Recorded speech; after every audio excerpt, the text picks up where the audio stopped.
l'expérience et l'insertion des diplômés et des ingénieurs géotechniciens. Ça, c'est ce qui se passe dans cette salle. Nous avons 2 sessions de communication en parallèle qui se passent également donc, dans les salles à côté. Alors, donc, je vais commencer cette session par présenter un peu les panélistes que nous avons l'honneur de recevoir aujourd'hui. Je commence par ma gauche. Par ma gauche, nous avons M. Ndiol Fazé, ingénieur géotechnique au niveau de la société Sénégal. Nous avons juste à côté Mme Fatim Gaye, ingénieure géotechnicienne, donc à côté. Sur ma droite, nous avons M. Abdelkhadir Gaye, directeur général de AGS. En bout de table, donc, nous avons notre collègue Diallo, qui nous présente la direction de l'insertion et des relations avec les entreprises de l'UNASA. Donc, pour des raisons de temps, ce qu'on voudrait, c'est de pouvoir terminer la journée avant 18h30. Donc, ce que je laisse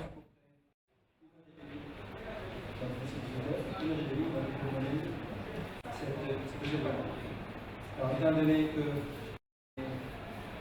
on est 4 dans le panel, on va se donner chacun 12 minutes, ce qui nous permet justement de pouvoir donner une partie du temps à l'assistance et enfin de nous définir par des questions, réponses et des questions. Donc, je vais commencer par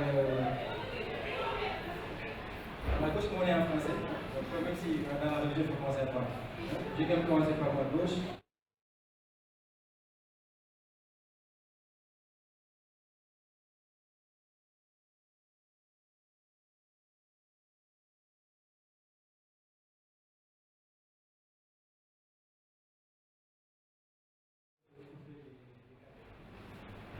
Tout d'abord, laissez-moi, comme tout le monde l'a fait, m'associer au cortège de moi et le remerciement qui a été fait ce matin à la voix de notre cher professeur et de professeur Benjamin.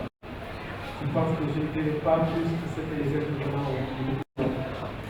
Je voudrais aussi saluer le professeur Cissé.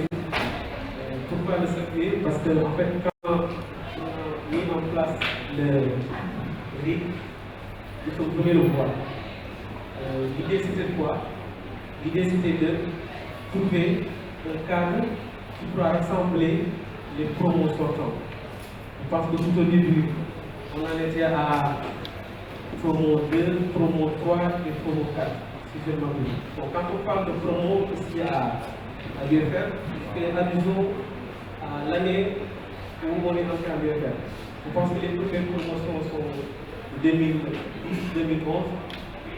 Ensuite, nous, la deuxième promo, on est arrivé, je pense, en 2011-2012, je pense. Donc l'idée c'était quoi? Une fois la formation terminée, comment, dans une certaine mesure, on pourra essayer de regrouper l'ensemble des ingénieurs sortants de l'UFR. D'abord, les ingénieurs géotechniciens. Parce que, en fait, ce qu'on a constaté, c'est qu'on n'avait pas un cadre qui nous permettait d'expliquer la formation qu'on avait faite. Donc, raison pour laquelle, une fois que les promos 2, 3 et 4 s'est concerté, on a jeté les bases de ce réseau. Le réseau qui aujourd'hui, je pense, si je ne m'abuse, en fait, les dernières informations, on en est à la promo 15. Donc nous, depuis 2014, on a terminé la formation. Donc de 2014 à 2024, donc c'est juste pour montrer en fait, le dynamisme qu'il y a eu derrière cette organisation.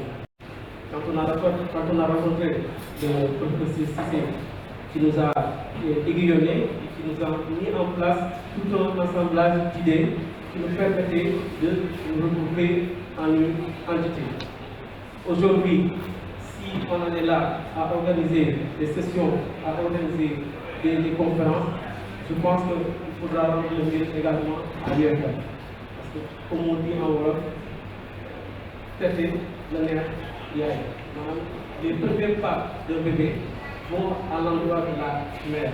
Donc si aujourd'hui le réseau tient en haleine l'ensemble des ingénieurs, bien l'ensemble du monde universitaire, c'est en l'occurrence avec la permission, disons, avec l'adéquation de l'université.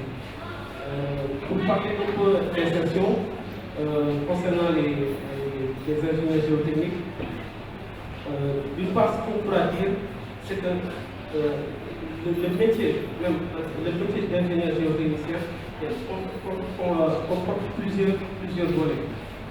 Je vais donner quelques exemples. Moi qui vous parle, par exemple, à la fin de la formation, j'ai intégré un bureau d'études structure. À la base, le gars il voulait un géotechnicien pour pouvoir exploiter les rapports de sol. C'était ça sur mon contrat. Donc, vu que le bureau d'études structure, il y avait un ingénieur génie civil. Donc, de fil en aiguille, le gars est complètement balancé dans le bâtiment. Donc, moi, à la base, j'ai fait une formation en géotechnique. Et aujourd'hui, je me trouve dans le bâtiment à faire des dimensionnements comme un ingénieur génie civil. Donc, si je donne cet exemple, juste pour parler de la transversalité de la formation que nous avons faite. En fait, c'était quoi? L'idée de base, c'était juste pour donner un ensemble d'outillage qui nous permettrait aujourd'hui, à la fin de la formation, de pouvoir être opérationnel sur les domaines. Donc, ceci dit, l'insertion comprend également plusieurs volets, comme on l'a dit. D'abord, il y a les stages. Ensuite, il y a l'opérationnalité. Le stage, c'est ce qu'on fait juste après la formation. Là, c'est la chance. Parce qu'en fait, on peut taper sur à la porte de plusieurs entreprises, mais souvent, pour moi, le problème fondamental qu'on rencontre souvent quand nos étudiants, par exemple, finissent la formation et se retrouvent en entreprise, c'est qu'il n'y a pas de lien en fait sur ce que l'entreprise fait. Parce que souvent, ce qui se fait ici dans les entreprises, il y a un certain nombre de normes qui sont établies. Et ces normes, souvent, quand les étudiants, par exemple, viennent finissent la formation ou bien viennent en stage, souvent, c'est des normes standards qu'on utilise. Et en fait, il y a ce rythme-là, je me dis, ces normes standards ne sont pas tellement établies dans la formation. Parce que eux, ils viennent avec des connaissances pratiques, avec des connaissances théoriques, moi. Alors que nous, en entreprise, souvent, c'est des connaissances pratiques. Ce qui fait que nous sommes obligés souvent de les mettre à niveau, ou bien de les mettre à et ceci peut prendre, par exemple, 1 mois, 2 mois, 3 mois, 4 mois. Ensuite, vient le volet de l'insertion en tant que tel. Par exemple, l'ingénieur géotechnicien, l'ingénieur génie civil, je prends dans le cadre global, qui, une fois la formation finie, vient en entreprise, on est obligé à chaque fois de remettre à niveau ses connaissances. Parce que lui, comme je l'ai dit, lui, il vient avec des connaissances pratiques, il vient avec des connaissances théoriques, alors que souvent en entreprise, c'est des connaissances pratiques qui sont utilisées. Donc, je pense que dans la formation, tout est dispensé, ou bien dans les formations, dans les stages, souvent que les étudiants plébiscitent, il serait bien, à chaque fois que vous venez en stage, de savoir ce qui est fait exactement. C'est-à-dire, je veux dire par là, si par exemple, je prends un exemple, si un étudiant fait la formation, vient dans une entreprise, qui œuvre dans le bâtiment, par exemple, souvent l'ensemble des théories, ou bien l'ensemble des normes qu'il apporte, souvent c'est des connaissances très pratiques. Donc, le mieux, si aujourd'hui ils avancent ou bien qu'ils viennent au niveau des entreprises, il serait bien qu'on puisse être ouvert, par exemple, qu'on puisse être ouvert sur ces connaissances-là et leur permettre d'avancer. Parce que sinon, l'idée c'est qu'ils vont faire 1 an, 2 ans, sans pour autant s'adapter même à la réalité de l'entreprise. Sur d'autres, comme on l'avait dit, notre volet parlant des insertions, c'est vrai qu'au Sénégal, comme on l'a dit, les entreprises de route, souvent,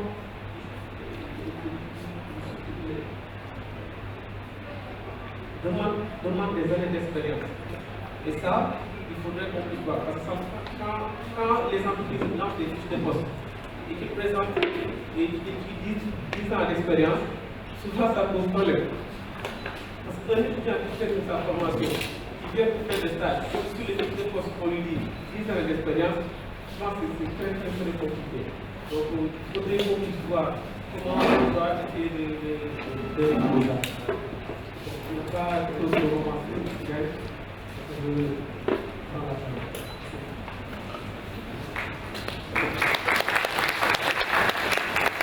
Merci beaucoup. Donc, nous allons parler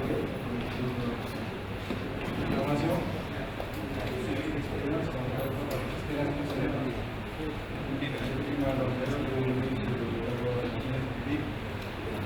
Le réseau qui est l'ensemble des réseaux, donc il y a des organisations. Alors, on a insisté un peu sur la transversalité du métier de géotechnicien. Il y en a beaucoup parlé de ces difficultés qui vont répondre, notamment concernant parfois un manque de connaissances du membre, mais surtout en fait, le fait qu'une expérience très importante soit exigée également. Ça peut être des choses sur lesquelles certainement la séance ne manquera pas de. À présent, je vais la parole à la deuxième panéliste, donc à savoir Madame Fadila.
Surtout que j'ai une femme, et c'est difficile de gérer les garçons là. Je dis que si c'est une femme là, elle ne peut pas leur élever. C'est ça que je dis, sinon je ne sais pas.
des passerelles au niveau du CDI.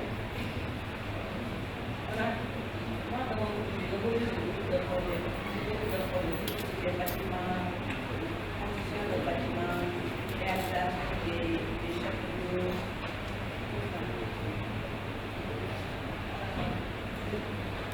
Dans mon côté, j'encourage des jeunes et des jeunes de persévérer et de ne pas se décourager.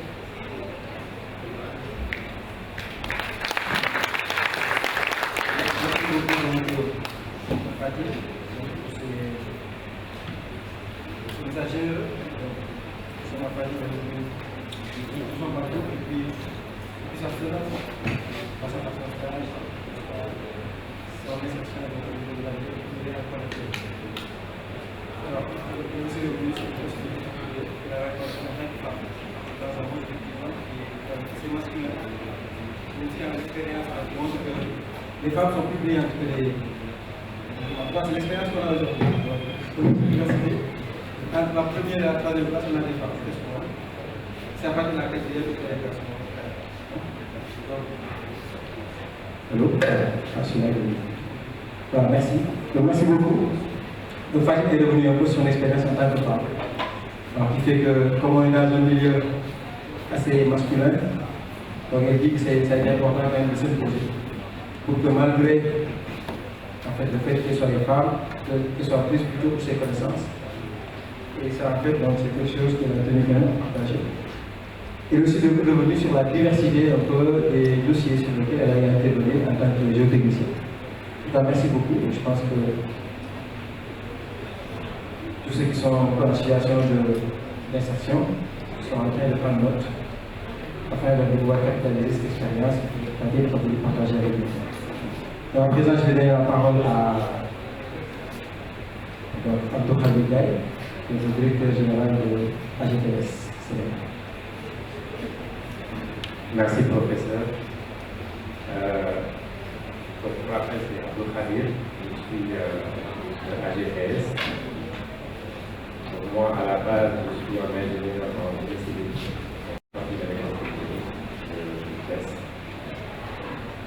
J'ai commencé ma carrière en tant qu'ingénieur structure dans une biologie. Et auparavant, j'avais la passion de la géométrie depuis l'école.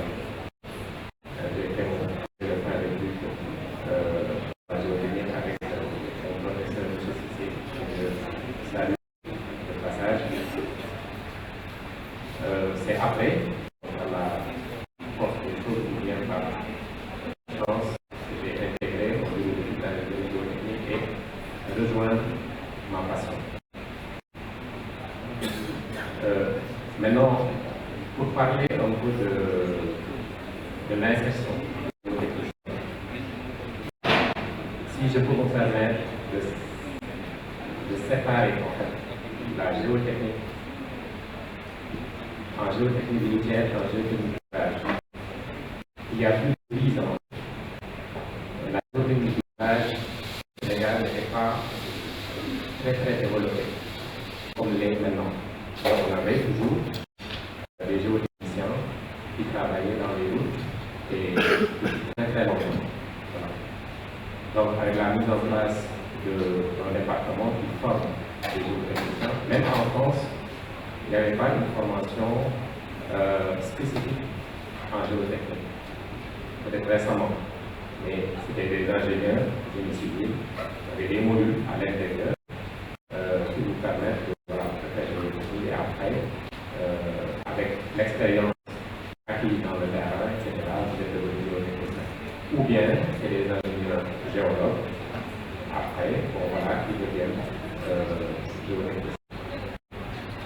Donc la formation géotechnique, la formation en géotechnique est récente. Et donc du coup, avec cette filière qui sort chaque année des formations, des positions, etc., c'est vrai que le problème d'insertion peut se poser.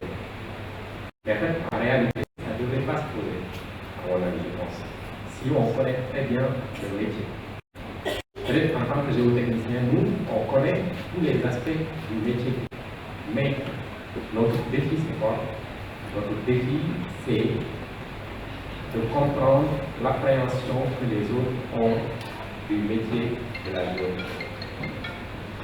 Je puis dire par exemple les maîtres d'ouvrage et de toute activité confondue, que ce soit des gens qui font de l'industrie, de la construction, et tout autre, en tout cas.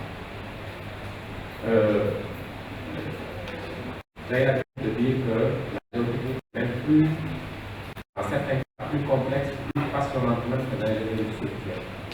Pourquoi? Parce que tout simplement, en structure, les matériaux, on les maîtrise, on les connaît.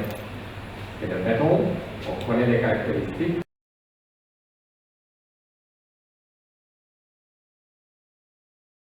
On va parler de là-bas, de l'hétérogénéité, etc. Voilà. Si ce n'est par exemple la mauvaise mission. Et en géométrie, le sol, nous n'avons pas créé. Dieu l'a créé. Donc vous trouvez parfois de l'argile, des bonbons, de l'argile et des serments.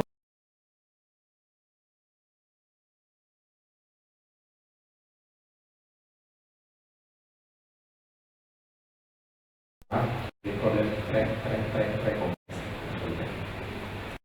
Donc, l'un des défis, c'est de faire connaître notre métier, que les gens connaissent d'abord.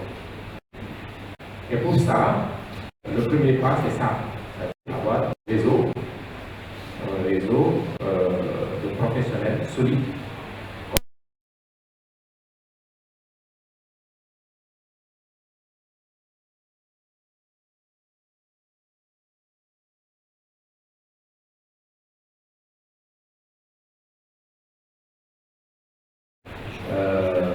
Ces réseaux professionnels.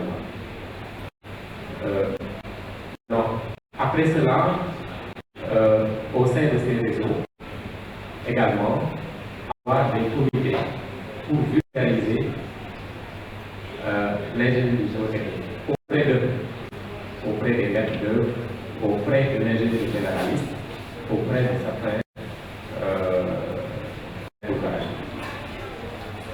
Je vais revenir un peu sur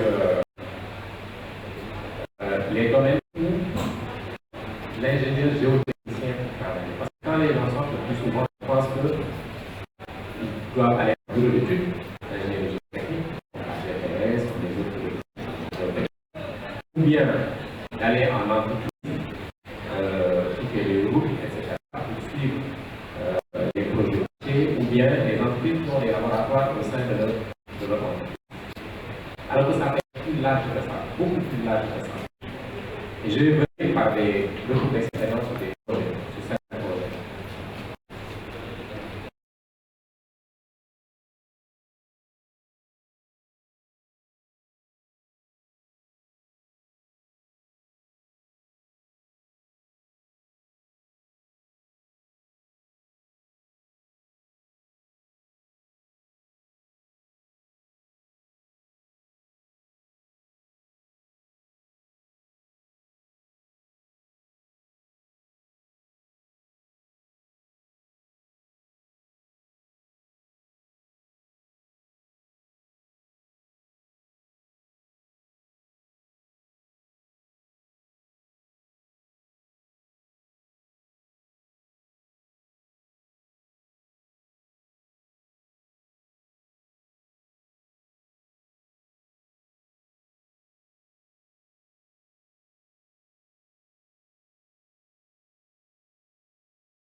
Et s'il y avait, par exemple, ne serait-ce qu'un ingénieur géotechnicien dans l'équipe projet, ces usines-là, dont le cœur de métier n'est pas la construction, je pense à mon niveau que ça allait vraiment, à mon avis, ne pas carrément éradiquer le risque, mais ça aurait pu atténuer le risque. Parce que le géotechnicien, surtout si c'est tropicalisé, va vous dire à source cycle, il y a ces risques. Il y a des risques de cavitation interne, il y a des risques de gonflement, il y a des etc. Et il pourrait peut-être trouver de la documentation dans le site, ou bien avoir ou même commander des études légères pour orienter un peu le choix du budget. Voilà. Donc, ce client-là, si on lui dit maintenant, recrute un ingénieur géotechnicien dans ton staff, il va hésiter, c'est sûr, parce qu'il a un tel est prêt. Le surplus, déjà dans ce budget-là, peut payer, je dirais, une dizaine de géotechniciens durant toute leur carrière. C'est des milliards de milliards.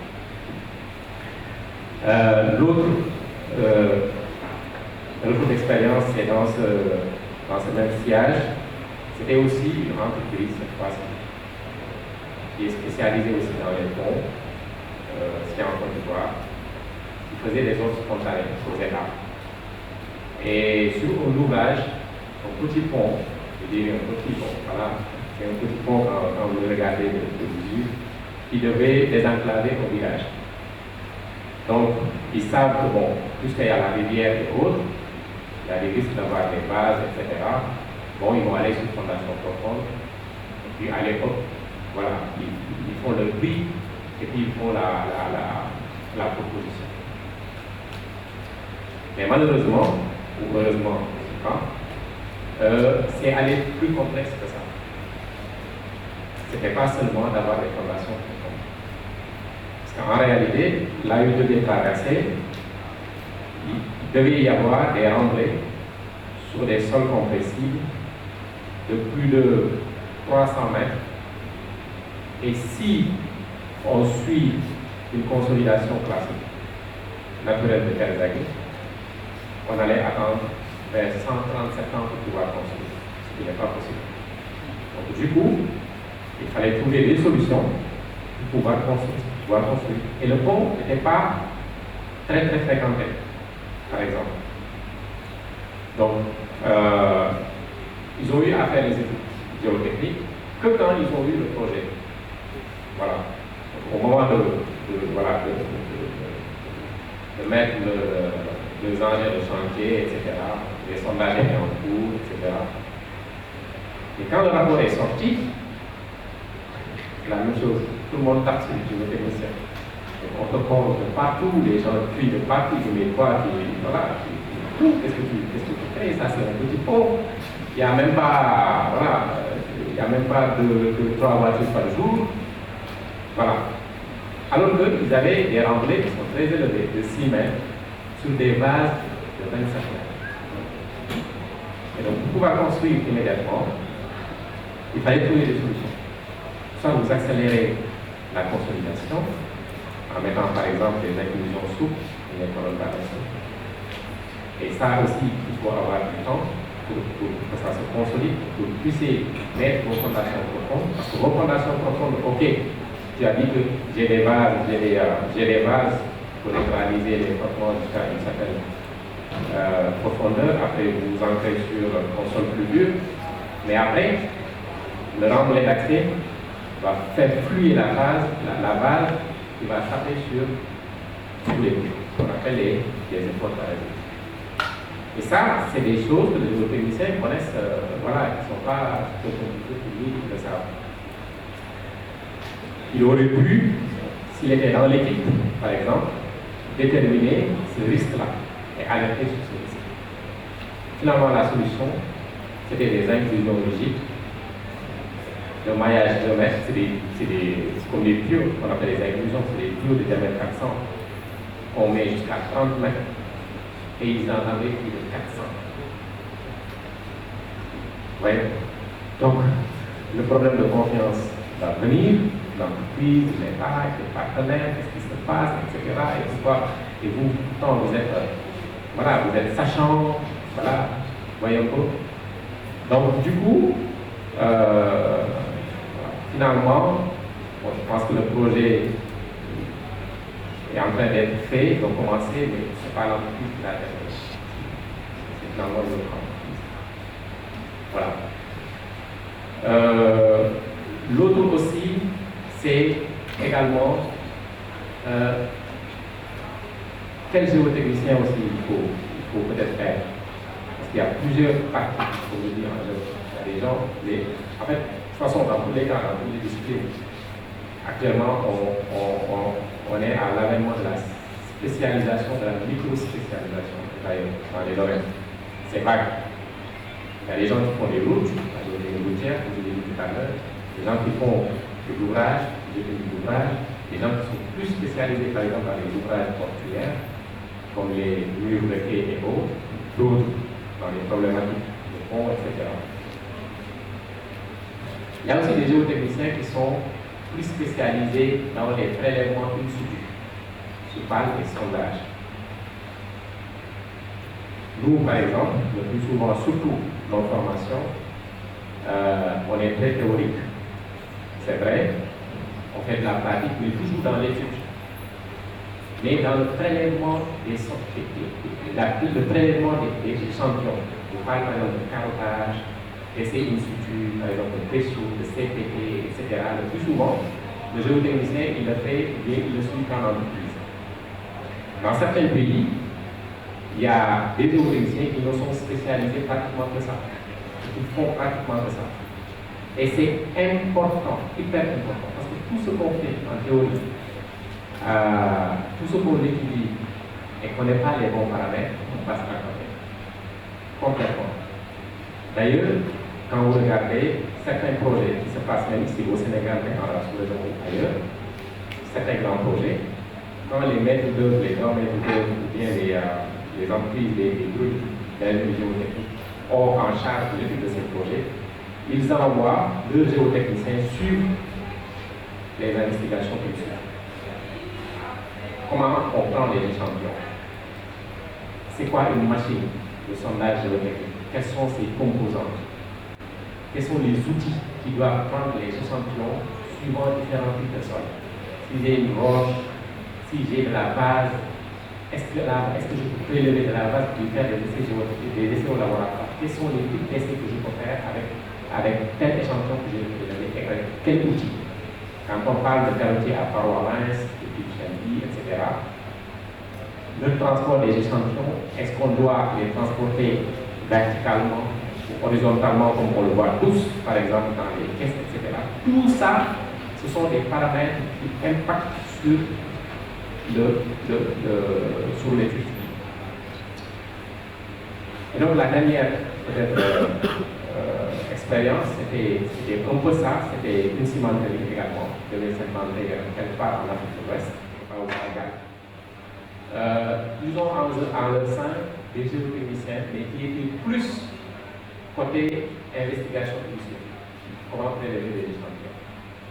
Et c'était prévisible parce que c'est en lien avec l'historique aussi de la cimenterie. La cimenterie, c'est comme une mine qui font de l'exploration, qui font tout le temps de l'exploration pour avoir le calcaire, etc. Et donc, ils étaient très rigoureux à suivre les investigations géologiques. Mais après, quand ils ont pris l'ingénierie, quand ils ont fait l'ingénierie, ils ont construit l'ouvrage. L'ouvrage n'a pas pu atteindre l'objectif, en fait, considéré. L'ouvrage continuait à se tasser. Et c'était un gros investissement. Et là, c'est sûr, à coup sûr, ils ont perdu. Et l'ouvrage n'est toujours pas utilisé.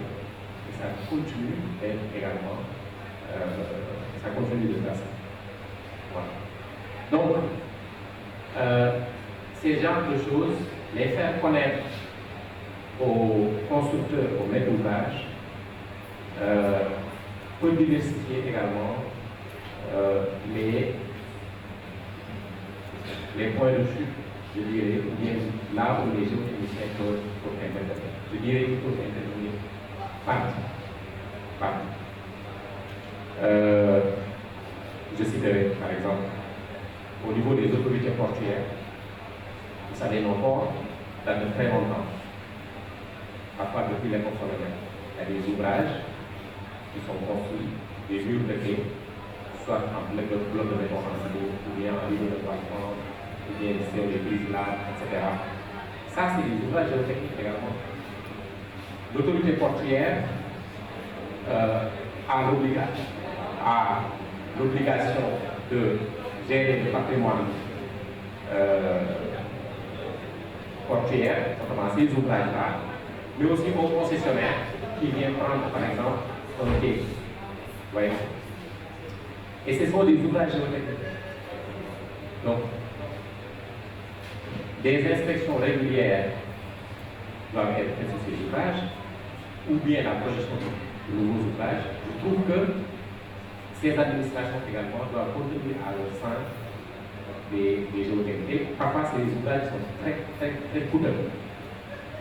Très coûteux, c'est pourquoi d'ailleurs, quand vous regardez certaines grandes entreprises qui font ces ouvrages-là, comme FH, Civil Marine, Civil Fondation, etc., ils ont beaucoup de géotechniciens, des géotechniciens très agréés, parce qu'ils savent que l'impact de la géotechnique sur le coût de ces ouvrages, en construction neuve, comme après en entretien. Bon, les aéroports, les assurances, même, d'ailleurs, je dirais en gros, en tout cas, toute activité peut accueillir des ingénieurs géotechniciens. Maintenant, reste peut-être à nous de regarder et voir des voies et moyens de faire comprendre à ces gens-là ce que c'est que le métier d'un ingénieur géotechnicien. Vous avez vu quelque part dans une entreprise de sécurité, ils avaient écrit si vous pensez que la sécurité est chère, essayez l'insécurité. Ben, c'est à peu près comme ça. Un projet pour vous coûter des milliards et des milliards d'imprévus, alors qu'il suffisait d'avoir un bon géotechnicien dans l'équipe pour exécuter ça. Donc, après maintenant, pour les techniques d'insertion, ce que j'ai dit tout à l'heure, je l'ai dit auparavant, il faut ces genres de réseaux, qu'on anime ces genres de manifestations, que les nouveaux sortants aussi acceptent de faire des stages, par exemple, ça leur permet de se former, d'avoir de l'expérience sur certains aspects qui ne sont pas vus peut-être à l'école, comme l'a dit tout à l'heure sur les normes et autres, mais aussi d'avoir des connaissances également, c'est-à-dire avoir des étages, des connaissances pour pouvoir s'insérer facilement. Donc, je pense que j'ai 10 minutes. Je vais m'en arrêter là. En attendant, on va faire la conclusion de Dieu pour vous voir pour la réunion. Merci.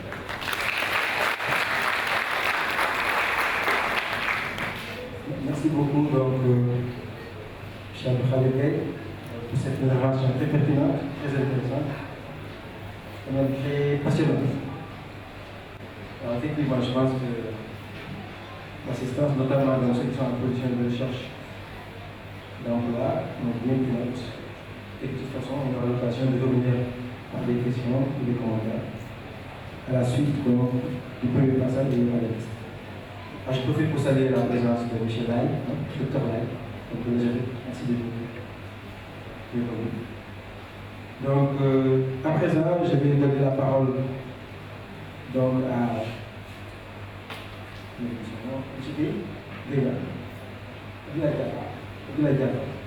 C'est mon collègue de l'université, mais je pense que c'est pas beaucoup. Donc, il représente la direction de l'insertion et de l'évaluation des entreprises. M. Diallo. Merci beaucoup, monsieur. Bonjour, chers participants. Bonjour, chers éminents professeurs. Bonjour, chers panélistes. Donc, c'est un grand plaisir vraiment d'assister à cette journée. Parce qu'aujourd'hui, ces journées nous permettent d'animer l'université, de faire vivre l'université. Donc, c'est un rendez-vous du bon et du savoir. Notamment pas dans le géotechnicien de formation, mais cette journée m'a permis d'avoir quelques notions du monde des géotechniciens, donc à travers les échanges entre nos éminents professeurs et docteurs. Donc, je suis Abdoulaye Diallo, technicien supérieur en gestion des administrations et des collectivités territoriales, agent chargé du RACET, donc qui est l'observateur des compétences pour l'innovation et les technologies, donc, qui est logé au niveau de la DIR, qui est la direction de l'insertion des relations avec les entreprises, tout récemment mise en place par l'Université Ibadan de Thiès. Donc, je suis accompagné par mon collègue, l'agent Rajimali Gueye, donc qui est également au niveau de la direction de l'insertion des relations avec les entreprises. Donc, juste peut-être avant d'entrer sur le retour d'expérience et sur l'insertion, je vais juste présenter un peu la direction. Donc, la direction de l'insertion des relations avec les entreprises est une direction mise en place par l'Université Ibadan de Thiès. Donc, sa mission, c'est de promouvoir l'employabilité principalement des étudiants de l'Université Ibadan de Thiès. Donc, par l'accompagnement à la création d'organisations structurées et à l'insertion professionnelle. Donc, l'université tente vraiment de répondre à cette problématique. Donc, qui est je peux dire, un problème général que l'on rencontre beaucoup d'universités. Nous tentons également d'amener le programme de formation, donc sur une demande croissante et diversifiée du marché de l'emploi. Donc, en tout ce qui concerne le retour d'expérience des ingénieurs géotechniciens, je pense que nous avons pris bonne note et que ça va, nous, au niveau de la direction, nous permettre de savoir quels sont les problèmes auxquels les entreprises qui interviennent dans la formation, dans les stages de nos étudiants. Et également, ça va également après nous permettre de connaître quels sont les problèmes auxquels nos étudiants sont également confrontés dans les entreprises. Et pour ce qui concerne l'insertion, donc au niveau de la direction de l'insertion et de relations avec les entreprises, nous sommes logés au niveau de la bibliothèque centrale, 3e étage. Donc là-bas, nous avons tout un dispositif d'accompagnement des étudiants en termes d'emploi et de stage. Donc pour ce qui concerne l'emploi, donc nous avons 3 pôles de service, qui est le FRT, qui est formation et renforcement technique. Donc c'est un pôle qui permet à l'étudiant d'avoir des soft skills, c'est-à-dire le développement personnel. Également sur tout ce qui est également sur la rédaction administrative, c'est-à-dire les CV, les lettres de motivation, les demandes d'emploi, tout ce qui va avec. Et après, nous avons également le AID, qui est le pôle aide à l'insertion des diplômes des étudiants, qui est vraiment un pôle qui assiste les étudiants en termes, comme par exemple, je pense que les autres panélistes l'ont abordé, c'est parfois le problème de compétences. Donc, ce pôle qui permet de vraiment faire intervenir des professionnels qui sont au niveau des entreprises dans la pédagogie des étudiants. Donc, après, nous avons également le pôle promotion, mobilité et connexion avec le monde professionnel. Je pense que le collège de ce maternel, il y a un parmi nos doyens qui essaye de faire la liaison entre le monde universitaire et le monde professionnel. Parce que, bon, après les études, c'est un peu difficile de s'insérer. C'est un peu également difficile de voir notre comportement dans le milieu professionnel, dans les entreprises, etc.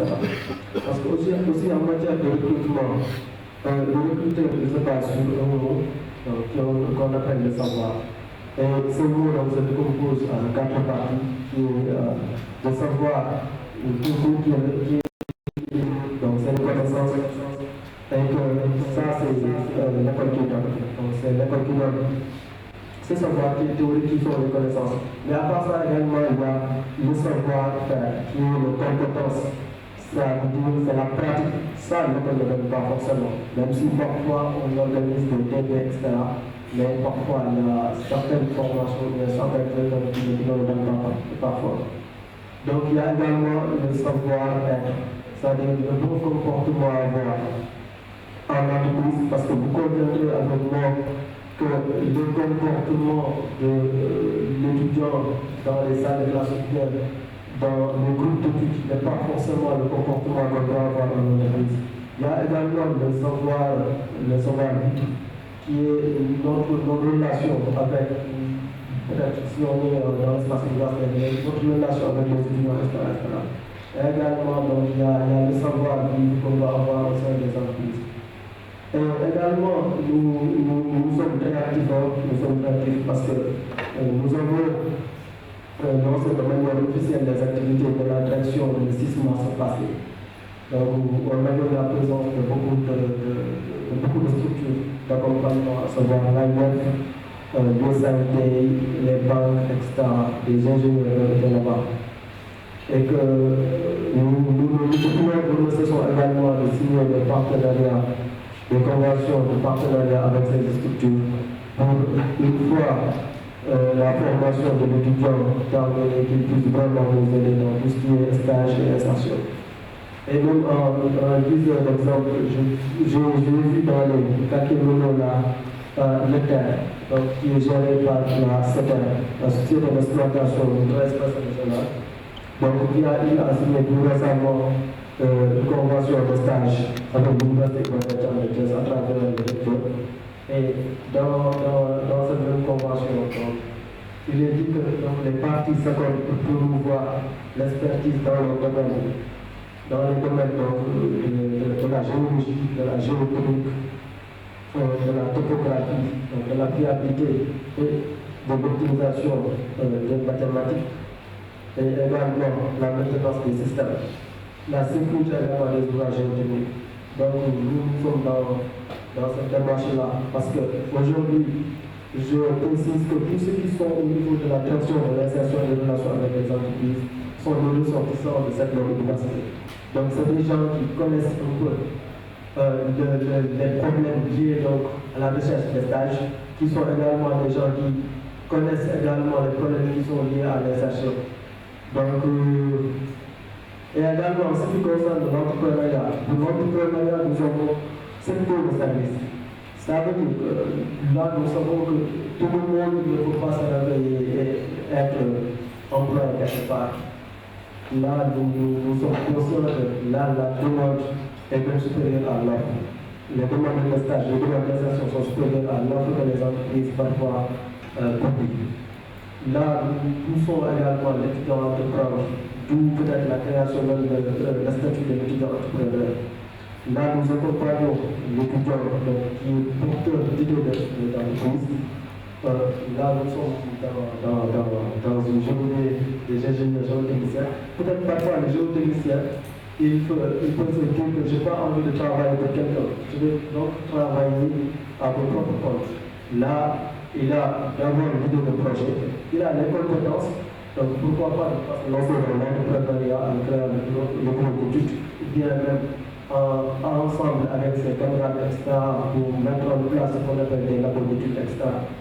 Donc là, au niveau de la direction de l'insertion, nous avons également des formations dans le domaine de l'entrepreneuriat, donc de guider à la réalisation du projet, donc en passant par la rédaction, en passant également par les recherches de stage, comme je l'ai rappelé tantôt. Nous avons des partenaires qui, peut-être pour financer une fois que nous voyons que les projets sont bancables et vraiment qui peuvent vraiment apporter quelque chose au développement du pays. Parce que vous soyez employé quelque part, et bien également que vous vous lancez dans l'entrepreneuriat, l'objectif c'est au sortir de pouvoir apporter quelque chose à votre pays. C'est de pouvoir développer quelque chose, d'être également dans des projets qui permettent à votre pays de rayonner davantage. Et je pense que cette journée même symbolise ça, parce qu'aujourd'hui on a la chance de voir des professionnels qui sont ici. On a également la chance de voir des étudiants parce que ces étudiants-là, demain, seront des professionnels, peut-être ils seront même ici en train d'animer des panels, ou bien de parler dans d'autres domaines qui touchent la formation au niveau de l'Université de la. Je pense que je ne vais pas tirer en longueur, je vais juste peut-être recueillir après les questions et essayer d'apporter des réponses. Merci beaucoup. Merci beaucoup, M. Diallo, pour cette intervention pertinente qui fait davantage connaître la direction de l'insertion et de l'achat des entreprises. Alors, je pense qu'effectivement, c'est des informations très importantes en tâchant de tous ceux qui sont de potentiels dans le futur chercheurs d'emploi. Alors, donc, avant de passer la parole à l'assistance, je voudrais juste un peu revenir sur les aspects qui ont été soulevés par certains panélistes. Je pense que j'ai déjà fait la synthèse du message de Yves Falbey et celui de Fatou. En ce qui concerne le message de Abou Khadir, je pense qu'il a beaucoup insisté sur l'importance de considérer une séparation entre ce qu'on peut appeler la géotechnique routière et la géotechnique d'ouvrage. Effectivement, parce qu'en fait, la géotechnique routière semble plus ancienne, plus vieille, et qu'en fait, le développement de la géotechnique d'ouvrage est plutôt une nouveauté dans le pays. Mais il est convaincu que l'existence de réseaux reste quand même la porte principale, parce que effectivement, la plupart des entreprises ne sont pas suffisamment sensibilisées sur l'importance d'avoir la géotechnie. Et le fait d'avoir des réseaux comme le RIC, d'avoir des journées comme celle-là, est un moyen de sensibiliser le grand public. Non seulement c'est un moyen d'échanger entre les acteurs de la géotechnie, mais c'est aussi un moyen de sensibiliser le grand public sur l'importance de la géotechnie. Donc ce matin, je disais que tout le monde sait qu'avec les difficultés qu'on a rencontrées à Kenya, beaucoup de personnes ont été sensibilisées sur l'importance du sol. Je me rappelle une fois, j'ai croisé un ami, donc un collègue nigérian. Alors, il venait juste d'avoir un super équipement de son labo, parce qu'il venait juste d'avoir un séisme à Abuja. Et l'État, donc, justement, pour ne pas subir de façon non avertie un autre séisme, avait beaucoup investi sur des matériels de surveillance sismique. Elle me disait, donc, si d'ici 5 ans j'ai un deuxième, je pense que j'ai passé l'autre en Afrique. Vous voyez, on se dit que souvent, ce sont des opportunités à passer. On dit à toute chose malheureuse. On dit à toute chose malheureuse, c'est bien ça. En général, ce sont des situations malheureuses, on peut entre guillemets comme ça, qui contribuent à sensibiliser davantage. Aujourd'hui, personne ne doute plus au Sénégal de l'importance de la géotechnie, parce que tout le monde connaît les grosses difficultés que de grands projets ont rencontrés. Et donc, ils sont des problèmes purement géotechniques. En général, comme a dit Abou Khadir, on n'a pas beaucoup de limites sur le cadre de structure, sur les matériaux du génie civil, mais c'est souvent sur le sol, justement, qui est un matériau naturel.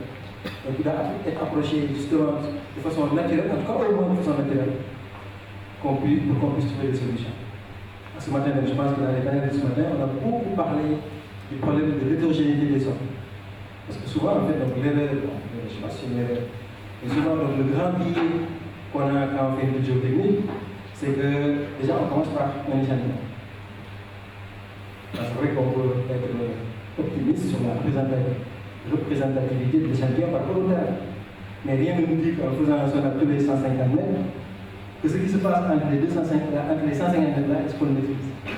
Donc ça c'est la grande question. Parce que je me rappelle, j'avais un professeur qui disait, quand on fait des sondages sur les lignes aériennes, soit vous faites deux sondages, soit vous faites plusieurs. Parce que dès que vous faites deux, vous allez avoir encore plus de questions que de réponses.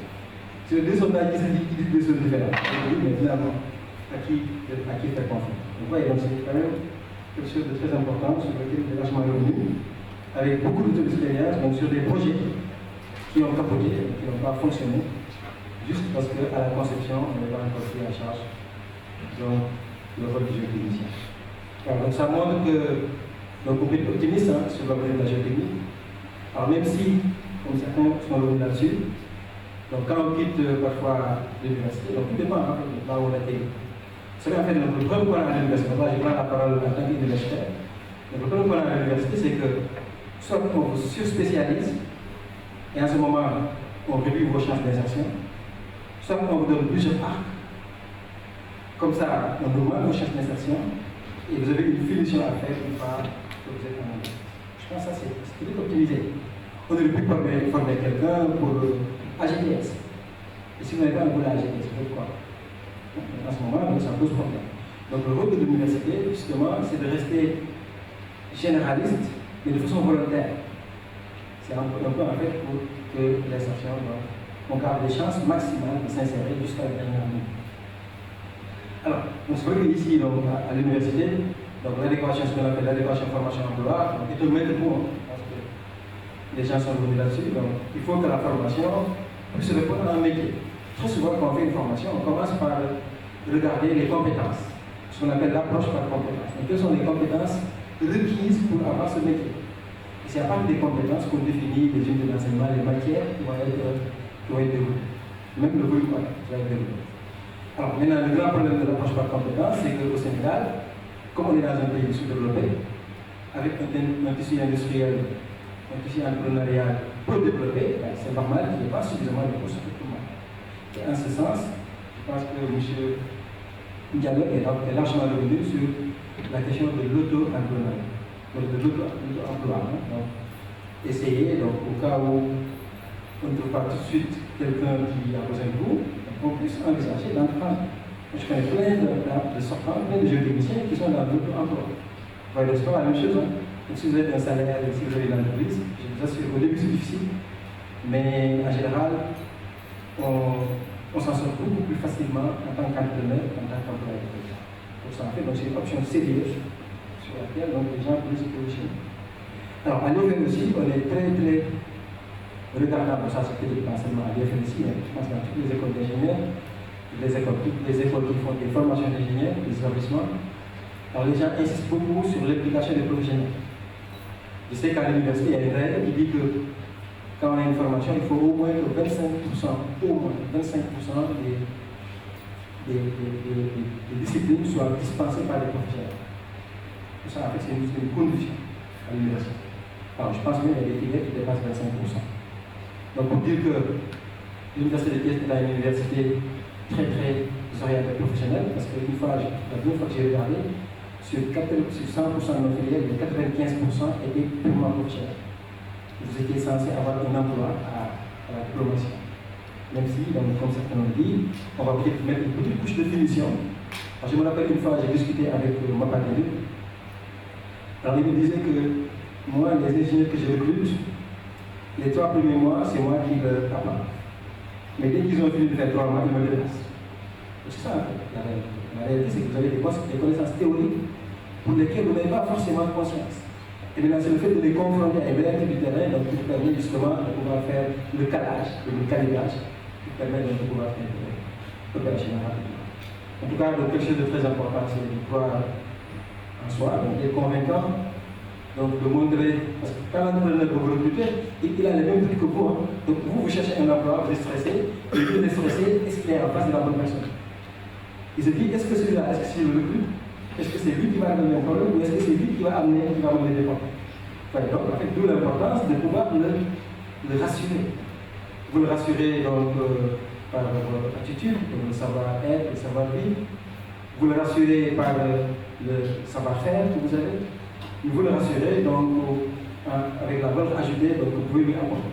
Au-delà d'un géotechnicien, je pense que vous avez un développement informatique. Et donc ça, c'est des choses sur lesquelles on peut rapidement s'arrêter et donc considérer que vous êtes dans des personnes qui ont besoin de recherche. Donc, le retour d'expérience, l'insertion, donc 2 choses qui vont ensemble, parce que les retours d'expérience sont un peu dans le but aussi d'améliorer l'employabilité et l'insertion de tout le monde. Et je pense que, donc, si on regarde en tout cas de façon générale, à l'échelle de l'université, ben, les gens s'insèrent. En tout cas, moi, je pense qu'en géotechnique, peut-être, bon, parfois les gens sont pressés aussi. Il y a des gens, ils disent, je suis là, je cherche du boulot depuis 6 mois. 6 mois, c'est quand même un peu raisonnable pour chercher du travail. Alors, en général, les gens, ils veulent juste, après la soutenance, que l'employeur les attend sous les escaliers. En général, ça ne marche pas comme ça. Il y a quand même donc, un certain chemin à faire. Il y a quelqu'un qui vous cherche. Vous cherchez quelqu'un vous cherche. Il y a un chemin à faire pour que vous croisiez. Et donc, en fin de compte, je pense qu'on peut rester optimiste sur quand même la bonne qualité de l'insertion des géotechniciens de façon générale, donc, à la fois dans le monde de l'entreprise et dans l'industrie extractive, l'industrie minière dans tous les domaines qui emploient aujourd'hui les jeunes techniciens, parce que c'est un métier extrêmement transversal. Voilà, donc juste pour revenir sur ce qui a été abordé par les analystes. Donc à présent, on va ouvrir une liste pour ceux qui souhaiteraient intervenir par des contributions ou par des questions. Donc pour optimiser le temps, donc, vu qu'il nous reste encore la série de clôture, il faut qu'on termine à 18h. Donc je voudrais prendre une liste, comme ça, ça ne va pas se dire à l'intérieur. Alors excusez-moi.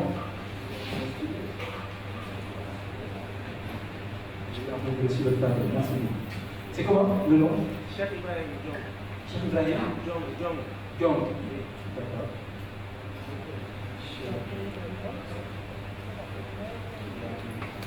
D'accord. Est-ce qu'il y a d'autres? Je vais prendre la parole. Oui. Ah,